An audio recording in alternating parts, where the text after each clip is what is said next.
Salve nação rubro-negra, tudo bem?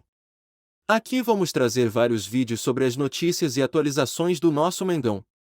Se puder já deixa o like e se inscreve no canal para nos ajudar a continuar trazendo conteúdos para vocês.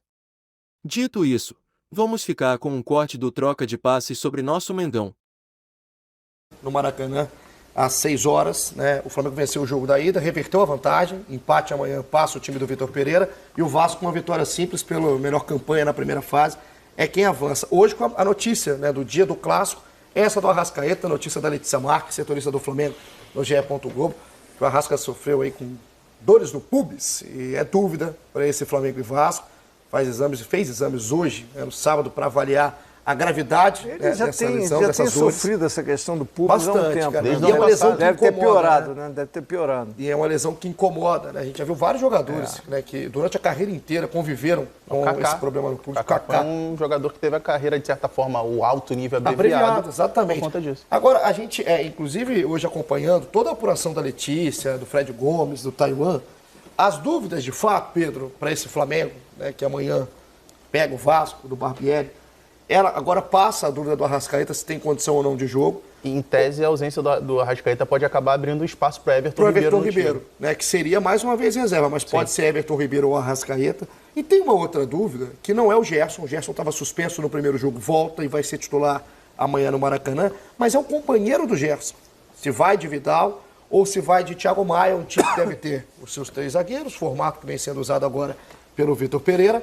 Mas hoje, pensando no que é o Flamengo e pensando no contexto do jogo, com uma vantagem, né, com uma necessidade de classificação para diminuir a pressão no trabalho do Vitor Pereira, tem mais cara de uma dupla Gerson e Vidal ou de uma dupla Gerson e Thiago Maia? Assim, eu acho que tem que pensar também no que vai ser a exposição do time do Flamengo, né? Porque, embora tenha conseguido o resultado contra o Vasco, a vitória por 3-2, foi um Flamengo que a gente viu oferecendo ainda muitos espaços para o adversário. Os gols que o Vasco conseguiu construir foram gols onde a defesa do Flamengo cedeu muitos espaços. O próprio gol da Alex Teixeira, um gol que ele vem de cabeça, acaba ganhando do Thiago Maia num espaço gigante que tinha dentro da área do Flamengo. E várias outras oportunidades que o Vasco conseguiu criar. Então, embora o Flamengo tenha conseguido marcar os seus gols, tenha conseguido produzir um pouco mais, eu acho que defensivamente o time ainda não tá azeitado. Acho que o Thiago Maia acaba dando uma segurança maior ali. Agora, eu não sei também se ele pode, de repente, fazer como ele fez anteriormente, de ter o Thiago Maia como um jogador, como uma espécie de terceiro zagueiro, e ali ter no meio-campo Vidal junto com o Gerson, que seria uma saída. Até porque parece que o Cebolinha, pelo que tudo indica, o Cebolinha deve vir como um ala pela direita, né? Com o Ayrton Lucas pela esquerda. Eu acho que ele não vai mexer nos 3 zagueiros, não. Ele vai manter os 3 zagueiros e vai jogar com o Thiago Maia. O Vidal, ele cai muito na pilha do jogo, Eu particularmente não gostei da partida do Pablo. Contra o Vasco, né? Não gostei do jogo. Tá aí o provável Flamengo, Lédio, Pedro com o Santos no gol, esse trio, né, na defesa, o Pablo pela esquerda, o Fabrício na direita e o Rodrigo ali no centro da zaga. O Fabrício Bruno tá muito bem, hein? Então, e vem muito bem há um tempo, muito bem, né, no Flamengo. O Everton Cebolinha faz, às vezes, de um ala direita, que o Flamengo com problemas na função, com o Matheus, com o Varela, do outro lado tem o Ayrton Lucas. E é bom destacar que muita gente confunde e acha que o Everton Cebolinha é canhoto, pelo fato dele jogar aberto pelo lado esquerdo. Porque ele gosta de levar para dentro. Exato, ele é destro. Ele é destro, Everton Cebolinha. O meio-campo então tem o Thiago Maia. E aqui a dúvida está em Gerson e Vidal. A apuração da Letícia traz que a dúvida pode ser Vidal e Thiago Maia. Eu acho que é mais por aí mesmo. E o Gerson já colocado aí, quase confirmado no retorno. Volta de suspensão. Arrascaeta o Everton Ribeiro por esse problema do Uruguai. E na frente, sem nenhuma surpresa, agora, com o Pedro e o Gabriel. Agora é bom destacar também do Everton, que embora ele seja um jogador de velocidade, um jogador que tem condição física de fazer essa recomposição, ele não é um jogador da posição. Ele vai jogar ali adaptado. A gente viu, por exemplo, na vitória do Vasco por 1-0, o gol do Pumita numa jogada justamente que o Everton era quem deveria estar ali pressionando. Acho que também deu muito espaço ali quando ele jogou como um ala também mais aberto pelo lado esquerdo. Então acho que também tem que ser um fator de atenção ali para o Flamengo, aquela cobertura pelo lado direito, porque ele naturalmente, pelo cacoete, ele é um jogador de ataque. Ele vai bastante ali de fundo, ele vai tentar produzir ali pelo lado direito e não é exatamente o cacoete dele fazer essa recomposição. Então tem que ser um fator de atenção para o Flamengo e para o Vasco também, no caso de conseguir explorar ali o espaço. Ledinho, pensando, a gente vai falar, claro, do Vasco, muito do Vasco do Barbieri, trazer também o provável Vasco que vai para campo, mas ainda tentando entender qual que é o quebra-cabeça do Vitor Pereira para amanhã nessa questão do meio-campo. Se a gente tem o Gerson, né, garantido ali para o jogo, e se a dúvida é Thiago Maia e Vidal, a gente volta para o primeiro jogo de Vasco e Flamengo, né, que foi um 3-2, que o jogo poderia ter acabado com a vitória de qualquer um, com um empate. Foi um jogo muito aberto, com muito erro individual, tecnicamente até um pouco abaixo. Foi um peladão. Virou um peladão. É gostoso de assistir. Mas o Vitor Pereira e o Barbieri não saem satisfeitos. Não, muito erro técnico. Muito erro bobo, eu faço. Erro até de tomada de decisão em alguns momentos. Mas do jogo do Flamengo, do Vitor Pereira, né, naquele 3-2, quando o Vidal estava em campo com o Thiago Maia, e o Vitor Pereira optou para o Vidal fazer o primeiro homem, logo à frente dessa linha de 3, e deu um pouquinho mais de liberdade para o Thiago Maia, isso foi a partir da metade do primeiro tempo, o Vidal sofreu ali naquela função. Muita falta. Faz falta. Muita falta. Apesar de ser um jogador de pegada, é um jogador que tem menos ritmo do que tinha no momento da carreira. Ele não está conseguindo acompanhar, em alguns momentos, o ritmo dos jogos mais pesados. Para mim, fica claro. Deixa muito exposto o Flamengo, caso a escolha seja pelo Vidal ao lado do Gerson, e aí, para mim, indica que o Vidal faz a de primeiro homem e o Gerson sai um pouquinho mais para o jogo. Não fica muito exposto esse Flamengo, que já não tem um lateral, ala de origem? Eu acho até que fica, só que o Gerson também é um jogador que está com muita dificuldade também de acompanhar a intensidade de jogo. Entendeu? Por isso que o Flamengo precisa de volante. Não é porque não precisa do Gerson, mas talvez o Gerson jogando mais adiantado, porque ele não está conseguindo também ter ritmo de marcação, pensando no Vasco atacando, o ideal. Nos outros jogos foi assim, né? Quarta-feira. Não, agora o Vidal, ele tá sendo obrigado a parar o jogo o tempo inteiro com falta. Por isso que eu acho que não dá para tirar o Thiago Maia. Nesse cenário, você tem que ficar lá junto com o Thiago Maia quem tiver mais inteiro. E olha, e conhecendo um pouco o Vitor Pereira, ele é muito pragmático nas coisas, nas decisões dele. Eu não me arrependeria. Eu não me surpreenderia se ele jogasse com os três. Ele tem a vantagem. Um gesto tem a vantagem. E sobraria para quem? Tiraria um dos zagueiros? Isso na ausência do Arrascaeta. Ele aproveita a ausência do Arrascaeta e não entra o Everton Ribeiro. É uma possibilidade. Eu não me surpreenderia. Não estou dizendo que ele vai fazer isso, mas não me surpreenderia. Ele tem a vantagem. O time não está marcando tão bem no meio, está precisando de fôlego. Ele bota os três, cara. É uma possibilidade. Assim, não abre mão do setor com 3 zagueiros, que parece que ele está convicto de que quer. Ele pode ser. Um pouquinho. Pensando um pouco com a cabeça dele. Ele é muito.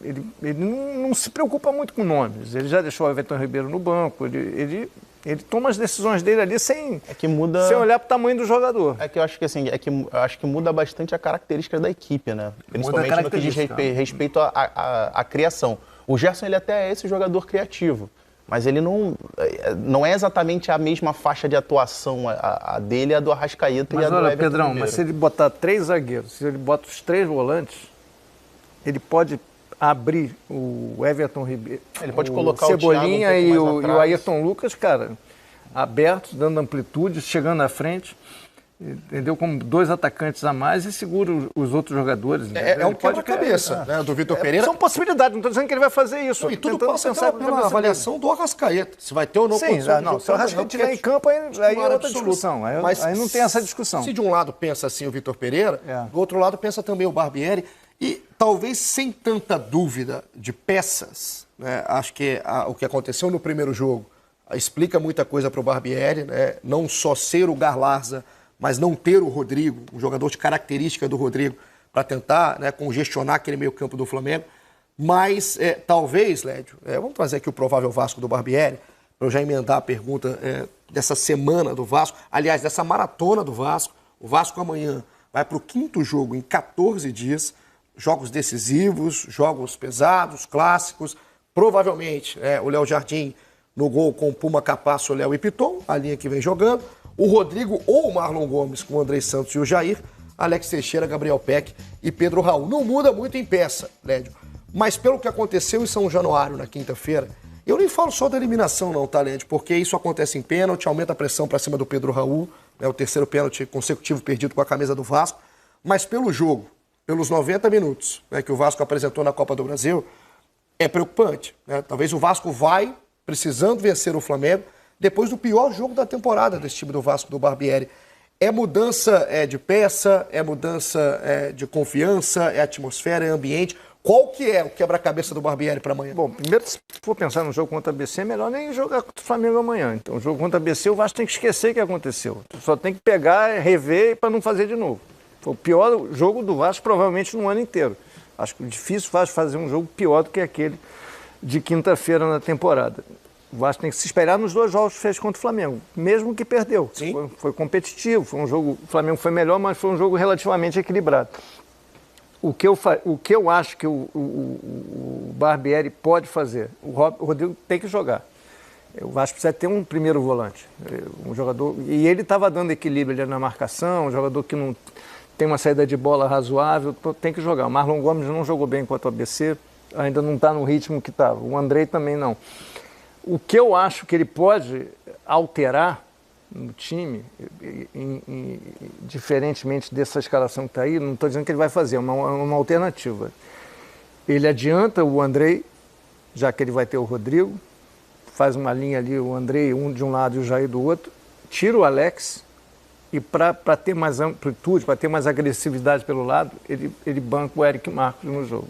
Bota o garoto pelo lado esquerdo. É uma possibilidade, não estou dizendo que ele vai fazer, mas talvez tentando surpreender o possibilidade Vitor. De saída? Ou eu acho que é uma possibilidade de saída. Acho difícil, não acho fácil que ele faça, mas se ele quiser agredir mais, inclusive pelos lados, ele pode botar o Eric Marcos. E deixar o Alex Teixeira para o segundo tempo. Eu acho que pode ser uma alternativa para durante o jogo, pela necessidade, por exemplo. Começou o jogo, o Flamengo consegue sustentar um 0-0 que vai classificar o Flamengo no segundo tempo, colocar esse jogador justamente para ter essa velocidade pelos 2 lados. Porque, assim, o Alex Teixeira, na minha visão, pelo menos, não vem fazendo jogos ruins. Não. E, assim, ele é um jogador que ali, naquela área onde ele está atuando, que acho que é naquela faixa central, encostando mais no Pedro Raul, é justamente o espaço onde a gente estava discutindo aqui que o Flamengo, nos 2 jogos, cedeu espaços para o Vasco conseguir trabalhar ali. Então, acho que, de cara, o Alex Teixeira ele pode fazer uma função interessante caso o Flamengo acabe reincidindo nos erros ali, principalmente à frente da zaga, ali tanto no miolo de zaga quanto nos volantes à frente que protegem. Eu acho que o Alex Teixeira pode ser um jogador importante, porque ele não tem intensidade, ele não é o cara da velocidade, mas ele é o cara que ele tem essa capacidade da infiltração, como fez no lance do gol, em que ele percebe o espaço, ataca, recebe o cruzamento e faz o gol. Ele é o cara que tem a qualidade no passe, seja para enfiar uma bola para o Peck em velocidade, seja para colocar o Pedro Raul numa situação de finalização. Então, assim, esse seria o meu time para entrar contra o Flamengo. Com o Alex. Com o Alex. Se fosse para escalar um time do Vasco titular para iniciar, seria justamente esse time com o Rodrigo. Eu só acho, mas acho Pedro, a alternativa interessante. Que a questão do Eric Marcos e você abrir, né, tentar ter amplitude pelos 2 lados, tanto com o Peck. Porque o jogo está muito limitado ao Peck, que já está desgastado fisicamente, que ele jogou, acho que jogou todos os jogos no ano. E pensando no Flamengo, Led. O Flamengo tem um problema, independente de quem ele escolha, ele tem um problema do lado direito do campo. Ele não tem o jogador de origem da posição. O Everton Cebolinha deve ser o ala pela direita. Talvez, por ali, o Flamengo seja mais frágil. Apesar de ser na linha de defesa com o Fabrício Bruno, o zagueiro mais confiável. O Rodrigo está voltando de um longo período de lesão. O Pablo não tem uma constância, não tem uma sequência. Mas, se você abre o Eric pela esquerda, você pode ter ali um problema para o time do E ainda Vitor tem uma Pereira. outra coisa, Pedro. Não estou dizendo que ele vai fazer, não. Eu defendo o Alex Teixeira também. Eu acho que ele tem feito bons jogos, tem sido importante. Piton, ele não está 100%, ele não está inteiro, ele caiu de produção, ele andou passando mal, ele andou tendo umas questões físicas e ele não está inteiro. Ele fez um jogo ruim contra o ABC, ele estava jogando muito bem. Então você pode dar um reforço pelo lado esquerdo, para o Piton não ficar sozinho e o jogo não ficar tão datado só no PEC. No PEC e no Puma, que o Puma normalmente contra o Flamengo ele se segura um pouco mais também. Então, tem que ver, cara. Aí é estratégia de treinador. A gente só está discutindo aqui possíveis estratégias. E a discussão é boa, né? Para a gente tentar entender como que vai ser até o roteiro do jogo. E aí, para a gente finalizar e amarrar, né? Para descobrir quem que vai ser o adversário do Fluminense na decisão do Carioca, acredita no Flamengo, talvez, dando a bola para o Vasco? Não, isso não é característica do Flamengo. Nem se ele jogasse com 3 volantes, ele daria a bola pro Vasco. Nem o Flamengo pragmático do Vitor Pereira? Não. Até porque, assim, na minha visão, se você faz isso, se o Flamengo dá a bola pro adversário, você mata a característica de jogadores como o Pedro, como o Gabriel, seja Arrascaeta, seja Everton Ribeiro, o próprio Gerson, o próprio Vidal. Então, assim, eu não consigo ver, acho que não é nem pela questão do resultado, é porque pela característica dos jogadores que o Flamengo tem. Porque eu acho que se o Flamengo adota uma estratégia dessa, elimina justamente as características dos seus próprios jogadores. Então é boa, a discussão é muito boa do clássico de amanhã. A gente espera uma baita de uma partida de futebol, como foram os 2 jogos de Vasco e Flamengo até agora em 2023, é amanhã. 3-3. Tá legal de ver Vasco e Flamengo até agora. Tá animado. Se não tá bonito em todo jogo, tá animado. Amanhã a gente tem o jogo. Na segunda, claro, a gente vai falar da grande decisão, quem vai enfrentar o Fluminense. Já para um break aqui no Troca de Passes. Depois, na volta, enquanto o Lédio Carvalho vai para mais uma mesa de frios aqui no Sport TV. Só que ele vira assim, a galera que acredita mesmo que ele vai. Não tem absolutamente nada pra gente comer no intervalo. Mas depois a gente vai a Caxias para falar do primeiro jogo da semifinal do Gauchão.